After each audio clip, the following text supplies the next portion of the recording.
Escuchan ustedes la lectura del libro Patriarcas y Profetas. Capítulo 44. El cruce del Jordán.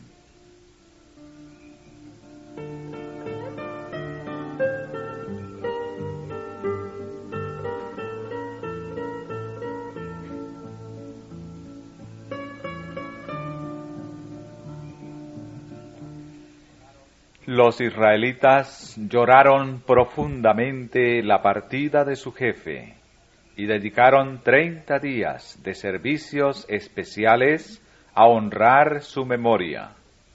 Nunca, hasta que les fue quitado, habían comprendido tan cabalmente el valor de sus sabios consejos, su ternura paternal y su fe constante.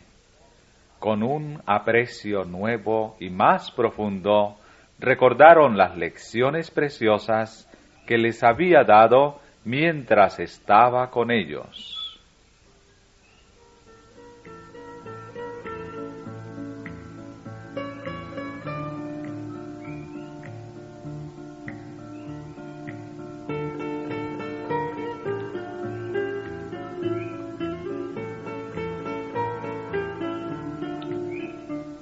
Moisés había muerto, pero su influencia no murió con él.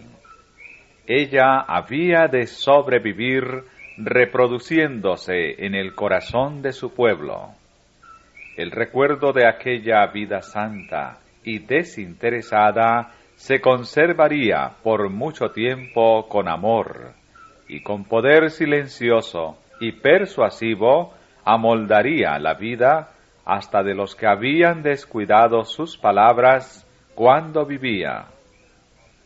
Como el resplandor del sol poniente sigue iluminando las cumbres de las montañas, mucho después que el sol se ha hundido detrás de las colinas, así las obras de los puros, santos y justos derramarán su luz sobre el mundo mucho tiempo después que murieron quienes las hicieron.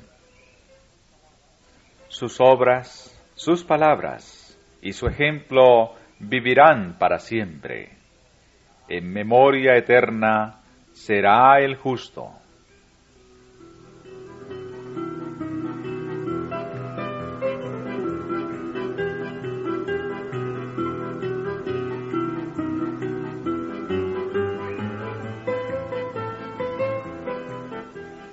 Aunque llenos de pesar por su gran pérdida, los israelitas sabían que no quedaban solos. De día, la columna de nube descansaba sobre el tabernáculo, y de noche la columna de fuego, como garantía de que Dios seguiría guiándoles y ayudándoles, si querían andar en el camino de sus mandamientos.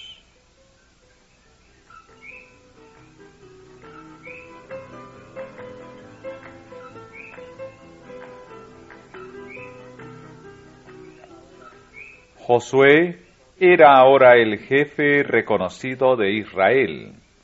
Se había distinguido principalmente como guerrero, y sus dones y virtudes resultaban de un valor especial en esta etapa de la historia de su pueblo. Valeroso, resuelto y perseverante, pronto para actuar, incorruptible, despreocupado de los intereses egoístas en su solicitud por aquellos encomendados a su protección y, sobre todo, inspirado por una viva fe en Dios. Tal era el carácter del hombre escogido divinamente para dirigir los ejércitos de Israel en su entrada triunfal en la tierra prometida. Durante la estada en el desierto, había actuado como primer ministro de Moisés, y por su fidelidad serena y humilde, su perseverancia cuando otros flaqueaban, su firmeza para sostener la verdad en medio del peligro, había dado evidencias de su capacidad para suceder a Moisés, aún antes de ser llamado a ese puesto por la voz de Dios.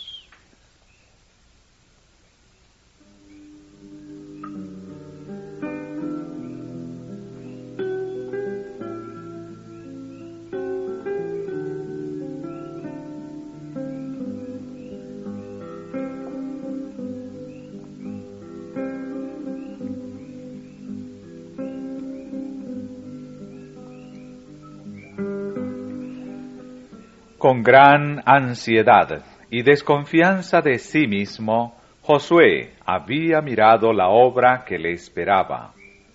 Pero Dios eliminó sus temores al asegurarle: como yo fui con Moisés, seré contigo. No te dejaré, ni te desampararé. Tú repartirás a este pueblo por heredad la tierra, de la cual juré a sus padres que la daría a ellos. Yo os he entregado, como lo había dicho a Moisés, todo lugar que pisare la planta de vuestros pies.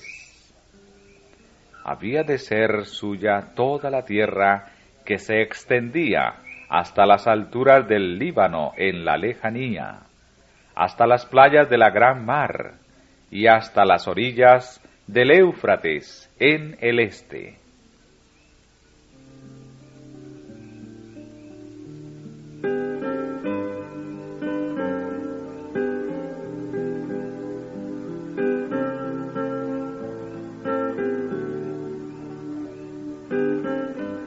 A esta promesa se agregó el mandamiento: solamente te esfuerces y seas muy valiente para cuidar de hacer conforme a toda la ley que mi siervo Moisés te mandó.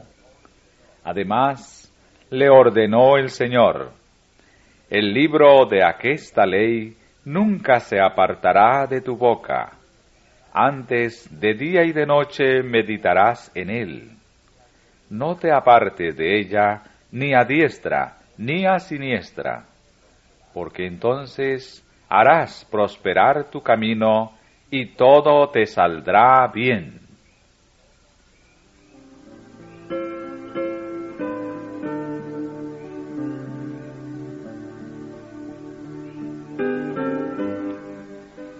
Los israelitas seguían acampados en la margen oriental del Jordán, y este río representaba la primera barrera para la ocupación de Canaán. Levántate, había sido el primer mensaje de Dios a Josué, y pasa este Jordán, tú y todo este pueblo, a la tierra que yo les doy a los hijos de Israel. No se les dio ninguna instrucción acerca de cómo habían de cruzar el río.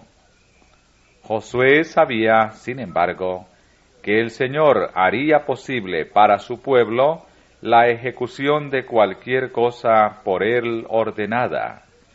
Y con esta fe, el intrépido caudillo inició inmediatamente los arreglos pertinentes para avanzar.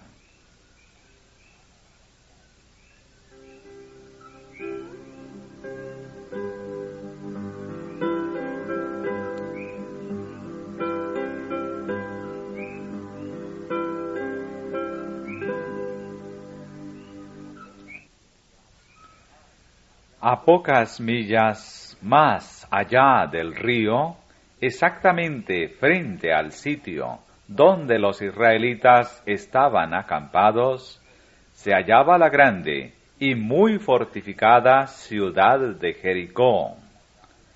Era virtualmente la llave de todo el país y representaba un obstáculo formidable para el éxito de Israel. Josué envió, por lo tanto, a 2 jóvenes como espías para que visitaran la ciudad y para que averiguaran algo acerca de su población, sus recursos y la solidez de sus fortificaciones. Los habitantes de la ciudad, aterrorizados y suspicaces, se mantenían en constante alerta y los mensajeros corrieron gran peligro. Fueron, sin embargo, salvados por Raac, mujer de Jericó, que arriesgó con ello su propia vida. En retribución de su bondad, ellos le hicieron una promesa de protección para cuando la ciudad fuese conquistada.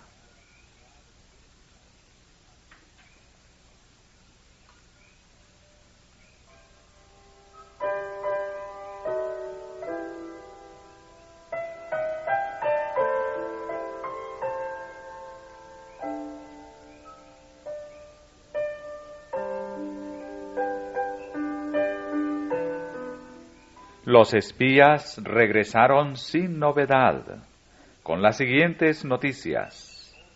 Jehová ha entregado toda la tierra en nuestras manos, y también todos los moradores del país están desmayados delante de nosotros.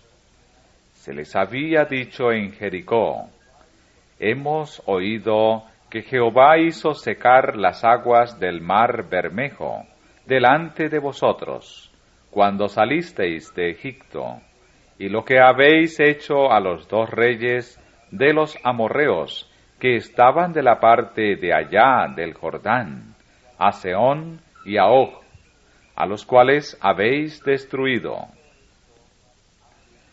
Oyendo esto, ha desmayado nuestro corazón, ni ha quedado más espíritu en alguno por causa de vosotros, porque Jehová vuestro Dios es Dios arriba en los cielos y abajo en la tierra.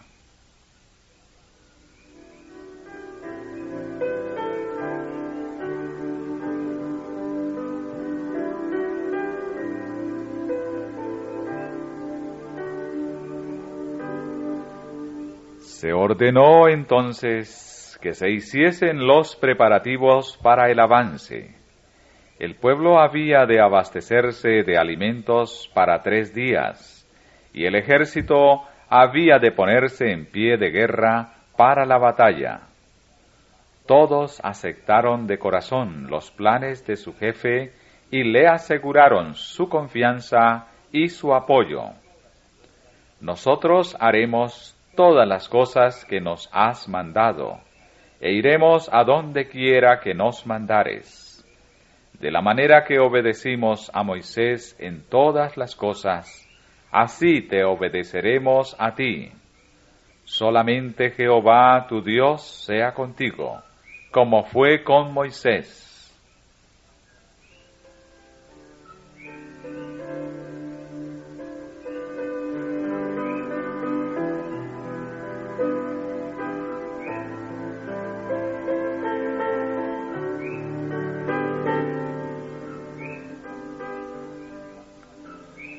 Abandonando su campamento en los bosques de acacias de Sitín, el ejército descendió a la orilla del Jordán. Todos sabían, sin embargo, que sin la ayuda divina no podían esperar cruzar el río. Durante esa época del año, la primavera, las nieves derretidas de las montañas habían hecho crecer tanto el Jordán que el río se había desbordado, y era imposible cruzarlo en los vados acostumbrados. Dios quería que el cruce del Jordán por Israel fuese milagroso. Por orden divina, Josué mandó al pueblo que se santificase. Debía poner a un lado sus pecados y librarse de toda impureza exterior. Porque, dijo, Jehová hará mañana entre vosotros maravillas. El arca del pacto había de encabezar el ejército y abrirle paso. Para cuando vieran ese distintivo de la presencia de Jehová, cargado por los sacerdotes, moverse de su sitio en el centro del campamento y avanzar hacia el río, la orden era: vosotros partiréis de vuestro lugar y marcharéis en pos de ella. Las circunstancias del cruce del río fueron predichas minuciosamente, y Josué dijo: en esto conoceréis que el Dios viviente está en medio de vosotros, y que Él echará de delante de vosotros al cananeo. He aquí, el arca del pacto del señoreador de toda la tierra pasa el Jordán delante de vosotros.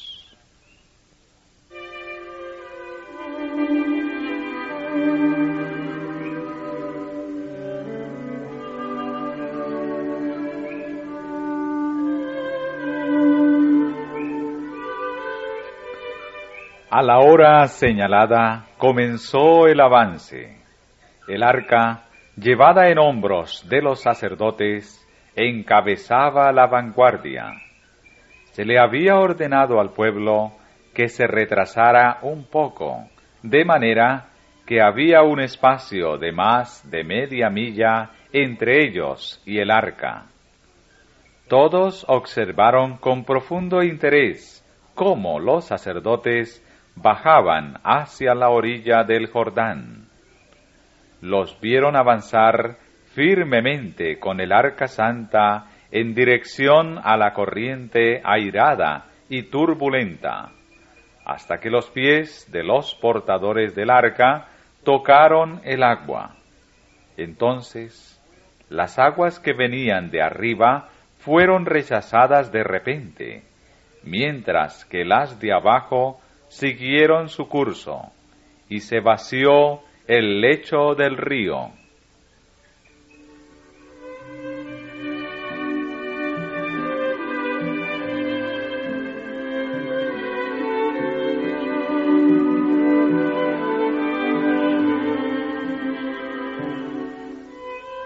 Obedeciendo el mandamiento divino, los sacerdotes avanzaron hacia el centro del cauce y se quedaron detenidos allí, mientras todo el ejército descendía y cruzaba al otro lado. Así se grabó en la mente de todo Israel el hecho de que el poder que había contenido las aguas del Jordán era el mismo que había abierto el Mar Rojo para sus padres 40 años antes. Cuando todo el pueblo hubo pasado, se llevó el arca a la orilla occidental.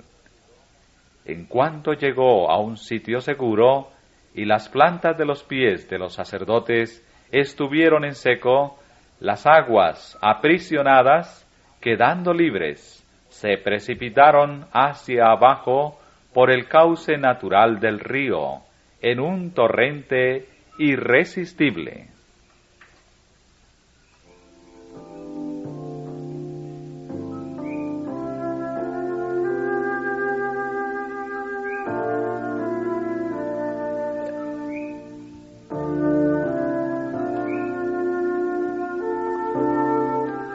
Las generaciones venideras no debían carecer de testimonio con referencia a este gran milagro.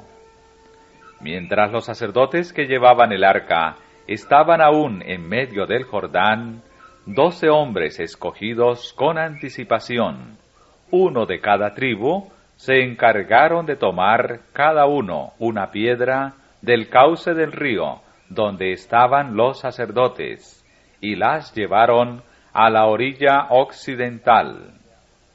Estas piedras habían de acomodarse en forma de monumento en el primer sitio donde acampara Israel después de cruzar el río. El pueblo recibió la orden de repetir a sus hijos y a los hijos de sus hijos la historia del libramiento que Dios había obrado en su favor, como dijo Josué, para que todos los pueblos de la tierra conozcan la mano de Jehová, que es fuerte, para que temáis a Jehová vuestro Dios todos los días.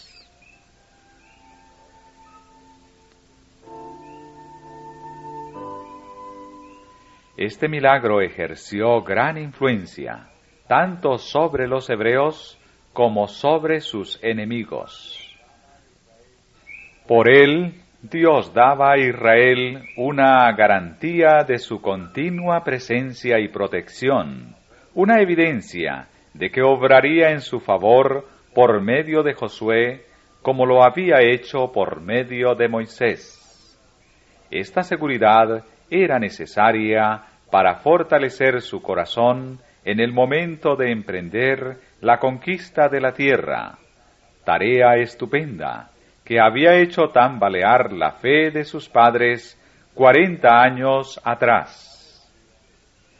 Antes que se cruzara el río, el Señor había declarado a Josué: «Desde aqueste día comenzaré a hacerte grande delante de los ojos de todo Israel, para que entiendan que como fui con Moisés, así seré contigo». Y el resultado cumplió la promesa.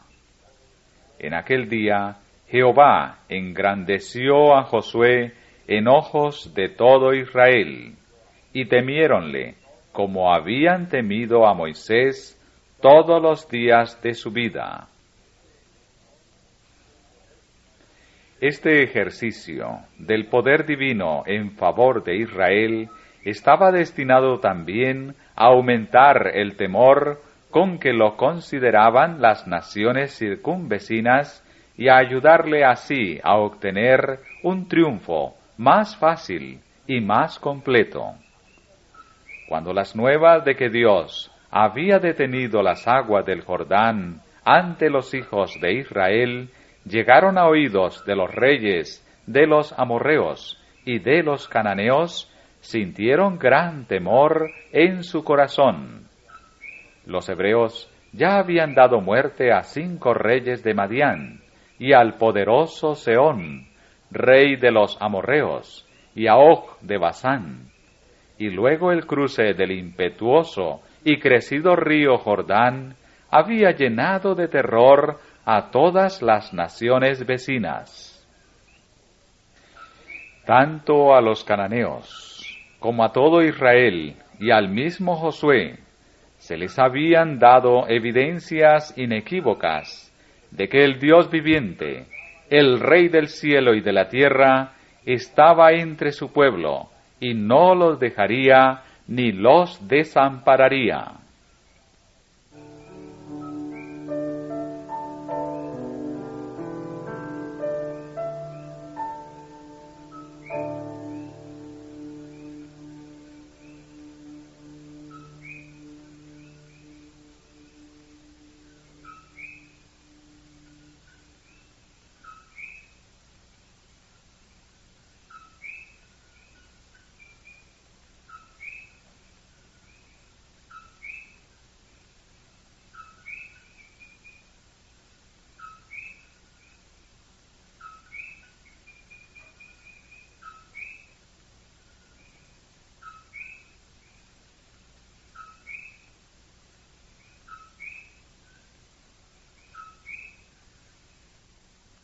A corta distancia del Jordán, los hebreos levantaron su primer campamento en Canaán. Allí Josué circuncidó a los hijos de Israel, y los hijos de Israel asentaron el campo en Gilgal y celebraron la Pascua. La suspensión del rito de la circuncisión desde la rebelión ocurrida en Cades había sido para Israel un testimonio constante de que había sido quebrantado su pacto con Dios, del cual la circuncisión era el símbolo señalado. Y la suspensión de la Pascua, ceremonia conmemorativa del libramiento de la servidumbre egipcia, había evidenciado el desagrado que causara al Señor el deseo de Israel de volver a esa servidumbre. Pero habían terminado los años de repudiación. Dios reconocía nuevamente a Israel como su pueblo, y se restablecía la señal de su pacto. El rito de la circuncisión se aplicó a todo el pueblo que había nacido en el desierto.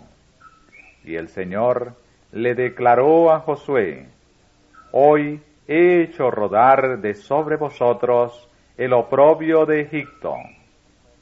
Y en alusión a este gran acontecimiento, llamaron el lugar de su campamento Gilgal, o sea, rodadura.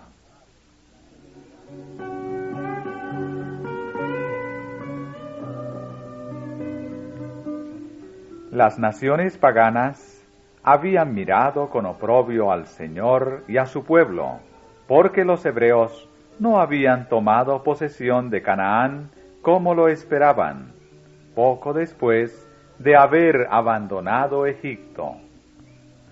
Sus enemigos se habían regocijado porque Israel había errado tanto tiempo en el desierto, y habían declarado en son de burla que el Dios de los hebreos no podía introducirlos en la tierra prometida.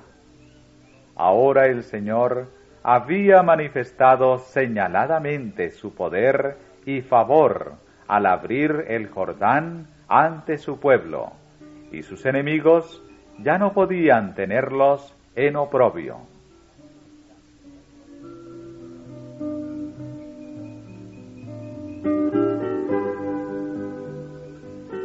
A los 14 días del mes, por la tarde, se celebró la Pascua en las llanuras de Jericó.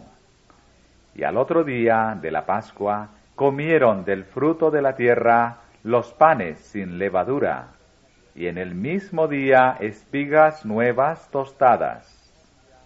Y el maná cesó el día siguiente, desde que comenzaron a comer del fruto de la tierra. Y los hijos de Israel nunca más tuvieron maná, sino que comieron de los frutos de la tierra de Canaán aquel año. Los largos años de peregrinación por el desierto habían tocado a su fin. Los pies de Israel pisaban por último la tierra prometida.